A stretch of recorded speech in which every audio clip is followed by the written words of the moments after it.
Sous la surface de l'entreprise, le podcast de Fitra Connect.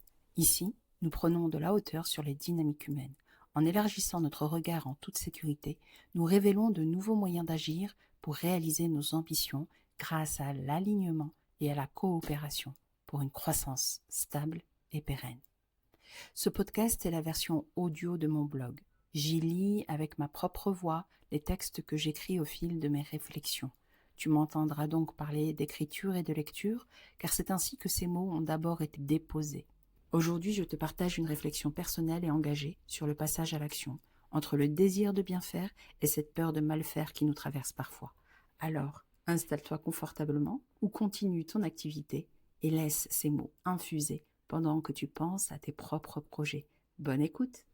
Confiante et effrayée à la fois, récit d'un passage à l'action.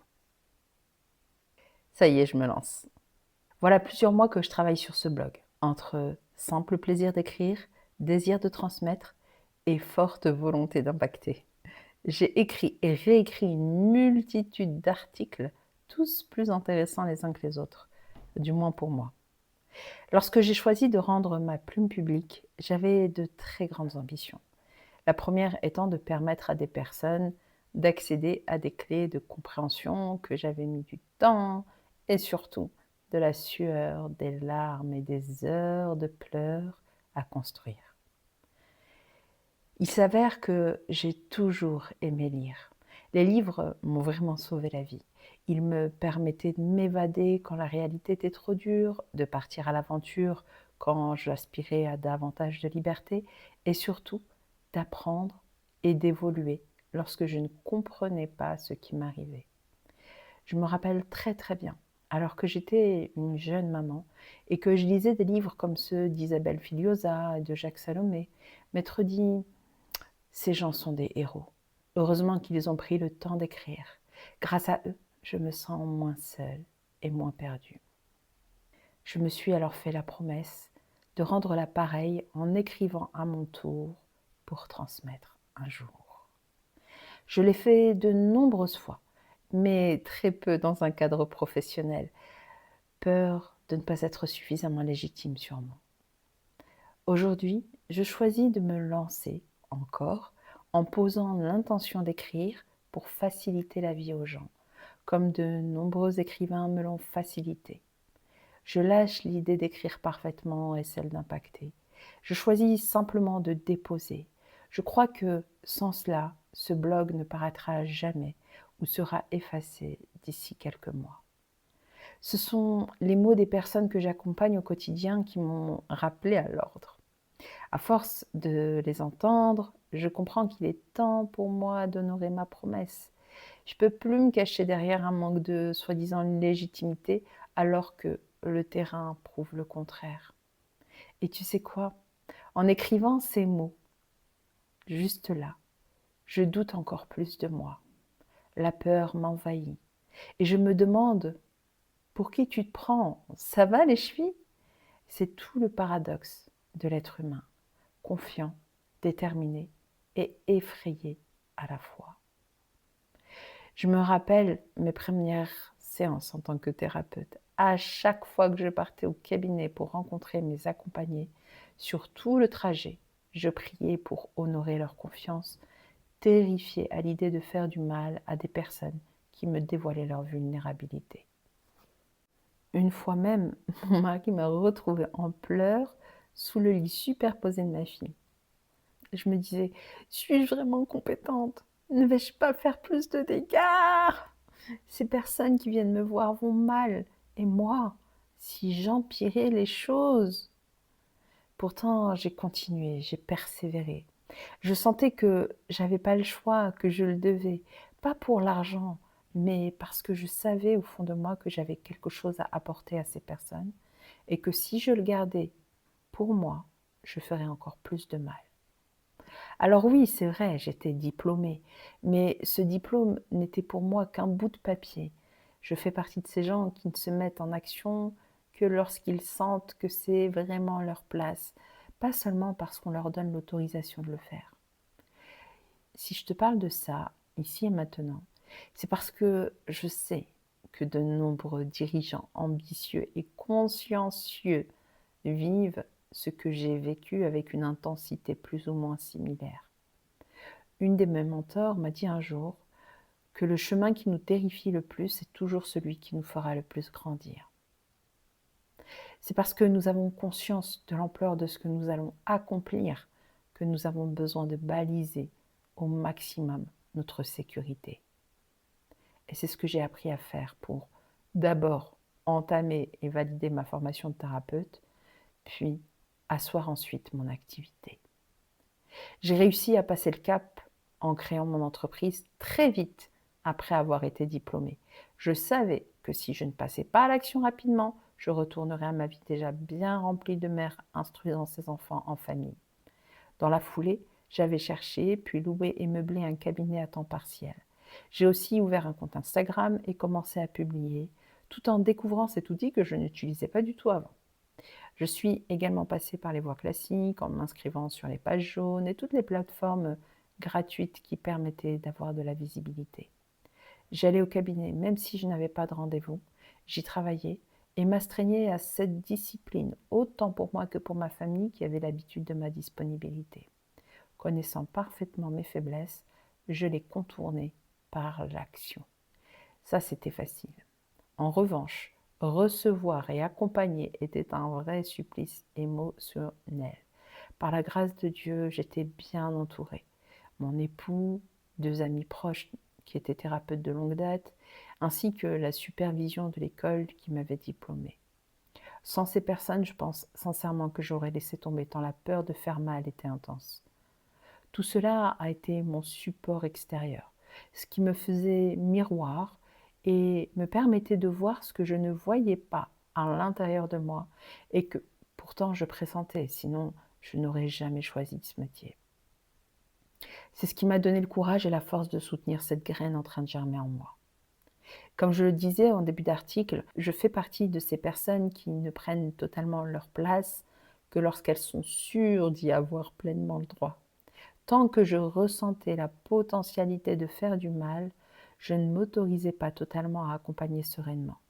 Même si j'aimais énormément ça, et même si les personnes que j'accompagnais étaient très satisfaites.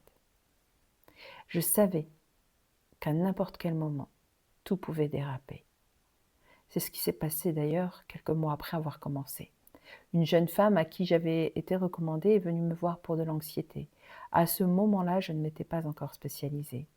Au bout de quelques séances, j'ai ressenti une impression de ras-le-bol qui venait d'elle, un peu comme si elle n'avait pas envie d'être là et que mes exercices l'ennuyaient. L'idée de prendre de l'argent à quelqu'un qui ne tirait rien de ce que je lui proposais m'a effrayée. Adolescente, je m'étais promis de ne jamais travailler pour de l'argent, justement pour cette raison. Risquer d'être payée sans contrepartie me donnait l'impression d'être une voleuse de temps, d'argent et d'espoir. J'ai donc décidé, avec elle, d'un commun accord, d'arrêter le suivi. Horrifiée par ce qui venait de se passer, j'avais l'impression de laisser tomber quelqu'un en détresse, et même de lui avoir laissé entendre qu'elle était un cas désespéré. J'ai aussitôt réservé un rendez-vous d'urgence avec ma superviseure. Cette séance a tout changé dans ma perception du métier d'accompagnement. Après avoir analysé la situation avec ma superviseure, nous avons compris ce que je n'avais pas su voir consciemment en tant que débutante. Ce ras-le-bol que je sentais chez elle n'était pas dirigé contre moi ni contre nos séances, c'était le sien, plus profond, celui de se sentir poussée vers moi par des proches qui jugeaient son comportement anormal, sans qu'elle ait elle-même envie de changer quoi que ce soit, ni même de venir me voir. Elle était là pour faire plaisir, pas pour elle. En arrêtant le suivi, je lui avais redonné l'opportunité de vraiment choisir ce qu'elle voulait faire et par qui ou pas se faire accompagner. Sur le coup, j'avais eu l'impression d'avoir concrétisé ma plus grande peur, faire mal à quelqu'un de vulnérable. Or, cette séance de supervision m'a montré exactement le contraire. Même sans avoir su nommer ce qui se jouait, j'avais agi parfaitement aligné avec ce que j'avais comme information, mon ressenti et le respect de mes valeurs. Cela m'a révélé à quel point j'étais compétente et non l'inverse. Instinctivement, j'avais fait ce qu'il fallait en lui permettant de retrouver son pouvoir.